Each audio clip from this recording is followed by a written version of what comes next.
use of it. So my story may be slightly different. I did not have a co-founder in either of the companies.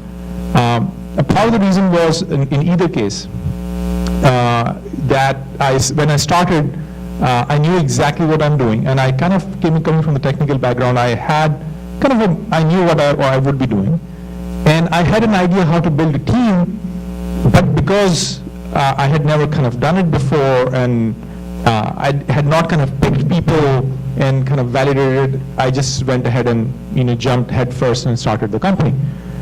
Over time, in building, they'll say, in case of Y Course, I knew what kind of people I need. So, for instance, I knew wireless.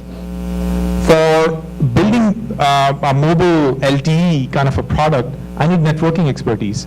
So where did it get my office? I got my office exactly in the center of Tasman Drive, which is, if you know many of them, as Cisco, because I needed networking expertise.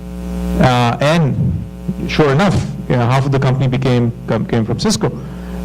And some incredible fellows and friends I built, established relationships, and got them into the team.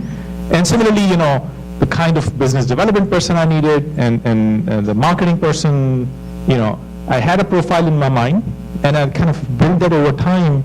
And it happens not just because a recruiter helped me. It actually happened because either I knew someone, LinkedIn wasn't there, but either I knew someone or I knew someone who knew someone, and I was able to kind of present or kind of tell them how we could do things differently to change the world, and show you vision. And I think that's the way, at least in my case, it happened. But I would not overemphasize, frankly, the kind of the blessing that we have to be in Silicon Valley and the people around us, which is quite amazing. So I would say it's a multi-part equation, entrepreneurship. You need certain skills to make any new thing successful.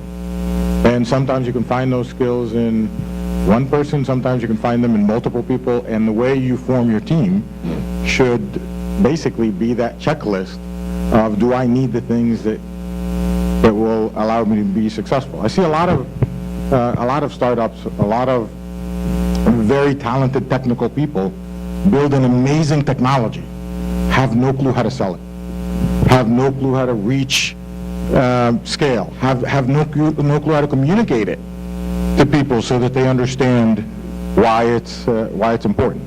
Or sometimes it's technology for the sake of technology. Doesn't solve a problem, or doesn't solve a problem enough for it to matter. And so building the right team to be able to do these things is really important. I am very high on culture. I think we are reversing probably 100 years of business management playbook, for lack of a better word.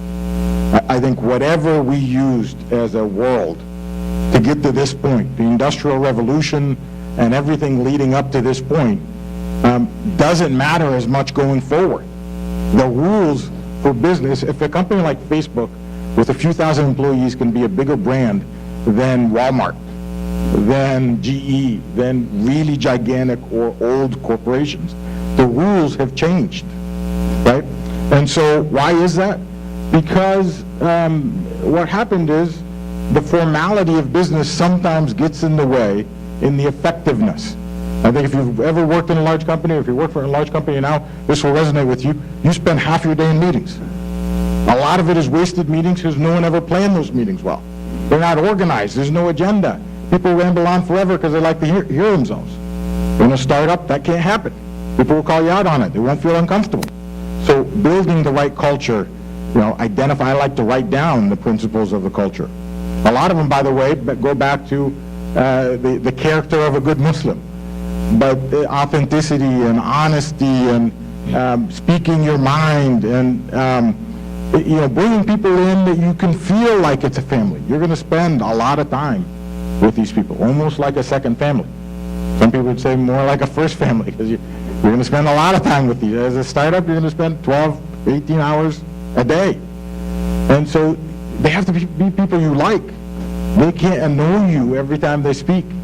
Right? So the culture, But people fit, very, very important. So I'll leave it there for so others can.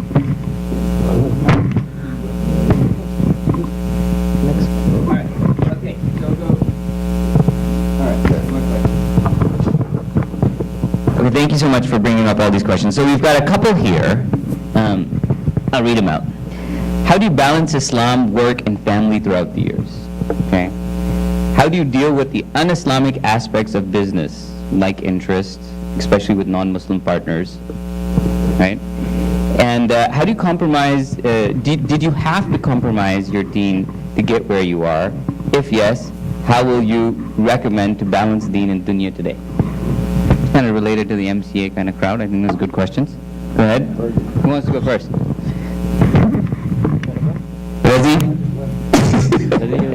Go for it, Rezi. So I think, obviously we all go through different phases of life effectively, and Osama mentioned this about how something wore on him, and certainly in my case also, it changed my behavior over a period of time as well. When originally I started out, for example, in the case of the financial things as well.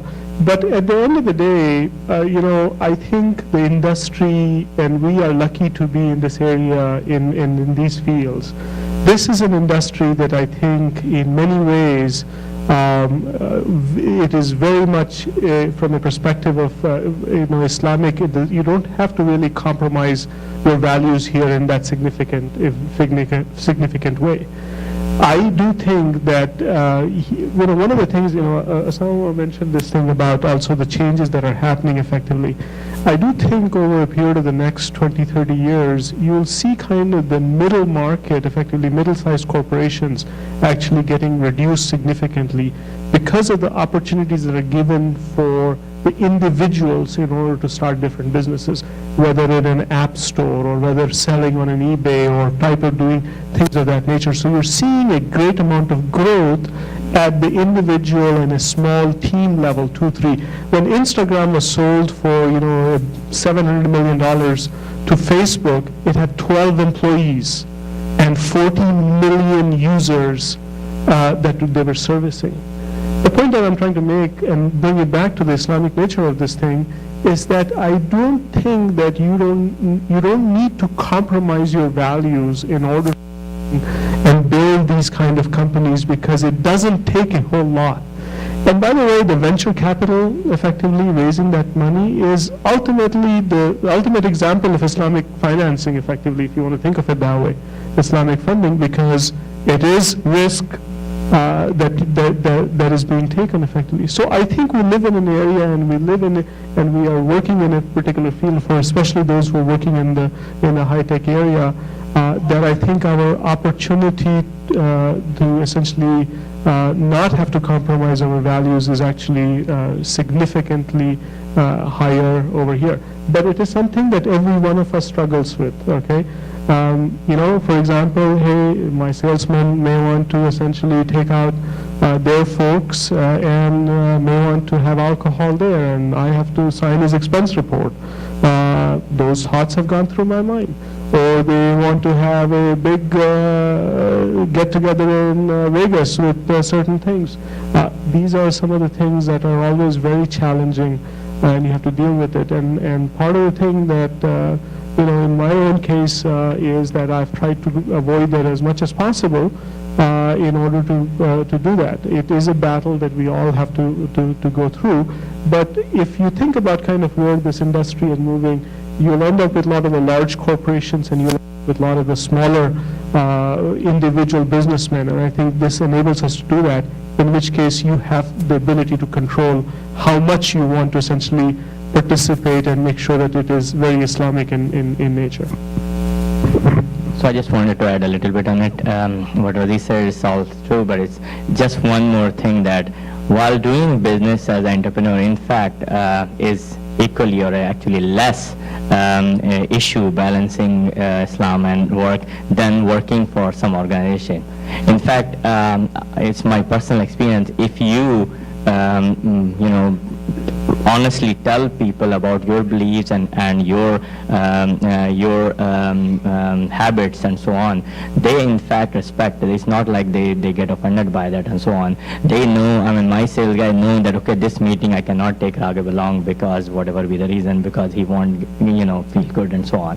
So those sort of a thing people start respecting. Versus if I was working as an architect, let's say in some big company, sales guy there won't respect that. He'll say, okay, you have to go, and that's part of the job, sort of a thing. So that sort of a thing, I think. And when the time for prayer, people know, I mean, we do pray in office, and nobody has any issues with that. So in that way, we are lucky to be in this area. In this area by itself, in general, is very, very accommodating, very, very, tolerant in different people's beliefs and so on. And in general, I've seen in this area, people do respect your beliefs. They do not really belittle you based on that, because they think you are following certain value, which is respectable. It's good to be boss. If you're the boss, you can kind of set it up as you want. So I think that's the answer there. Some more questions. So I'm waiting for my green card. Can I still do a startup? Yes, you can. Am I on H-1B? Can you start a startup? Yes, you can. So this